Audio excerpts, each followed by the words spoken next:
আলহামদুলিল্লাহ। আখের seed bed, এটা আখের যে সিড বেড বলতে বোঝানো হয়েছে যে আমরা যে আখ চাষ করে থাকি সরাসরি আমরা জমিতে আখ না লাগিয়ে যে একটা সিড বেডের মাধ্যমে আমরা চারা উৎপাদন করে থাকি। চারা উৎপাদন পদ্ধতি এবং প্রক্রিয়া আজকের এই ভিডিওতে দেখতে পাবেন আপনারা।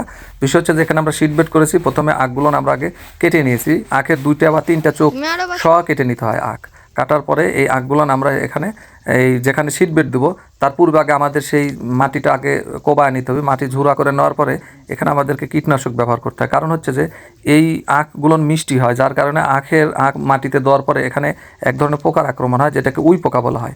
এই উই পোকা এই আখের গোড়াগুলন দিয়ে ঢুকে অনুপ্রবেশ করে এবং পরবর্তীতে গোটা আখগুলন খেয়ে ফেলে, যার কারণে আখ তখন নষ্ট হয়ে যায়। তাই আগে মাটিতে আমাদেরকে উই মারার জন্য আমাদেরকে এখানে পেস্টিসাইড কীটনাশক ব্যবহার করতে হয়, বিশেষ করে দানাদার। এটা দেওয়ার পর এটা কোবায় নেওয়ার পর এখানে মাটির ময়েশ্চার এবং রস থাকতে হবে।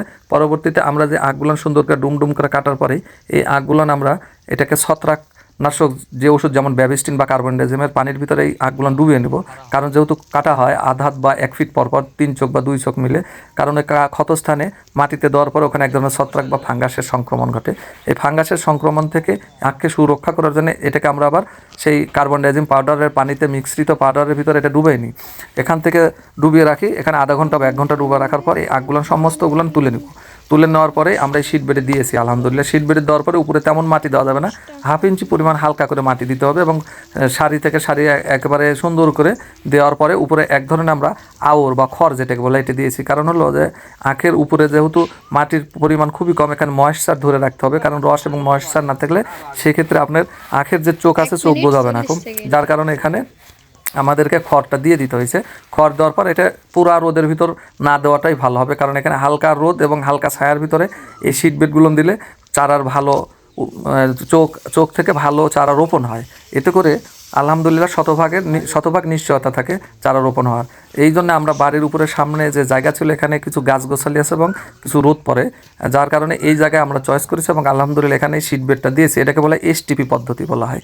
এই এসটিপি পদ্ধতির মাধ্যমে এই চারাগুলো আগে এখানে করে নেওয়া হচ্ছে। চারা এখানে যখন আপনার 1 থেকে 2 ফিট হয়ে যাবে বা 2.5 ফিট হলেও এটা তুলে নিয়ে যা লাগালে আর মরবে না।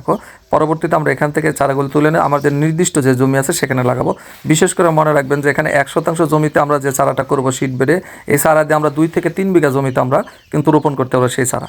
আর এটার একটা লাভের যে কেন আমরা এই শীট বেডে আমরা এসটিপি পদ্ধতিতে চারা করি, এর লাভের কারণটা কি? লাভ হলো যেই জমিতে আমাদের এখন অন্যান্য ফসল আছে সেই ফসল তোলার পরে আমরা যখন এই শীট বেডে চারা আগাম করে নিলাম, এখানে 2 মাস বা 2.5 মাস আগে এখানে চারা হয়ে গেছে, আরেকটি ফসল উঠে যাওয়ার পর আমরা ডাইরেক্ট এই চারাটা ওখানে ওই জমিতে রোপণ করলে তাহলে আমাদের জমিটা আর দীর্ঘ 2 থেকে 3 মাস ফেলে রাখতে হলো না, মাঝখান থেকে আমাদের আরেকটি ফসল উঠে গেল।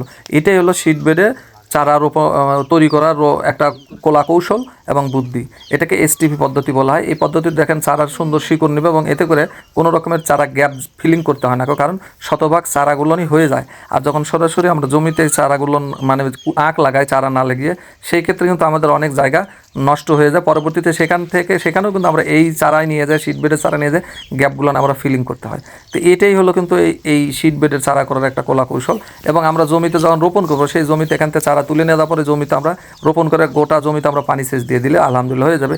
এর আরেকটা পোকা আছে, সেটা মাজরা পোকা বলা হয়। মাজরা পোকার জন্য আমরা 95 কীটনাশক বা বিষ স্প্রে করবো, তাহলে মাজরা পোকা থেকে আখ এখান থেকে মুক্ত হবে সেই পোকার কবলের বা তার সংক্রমণের হাত থেকে। এবং এখানে যেহেতু মাটিতে এখন খরা মৌসুম চলছে, চৈত্র মাস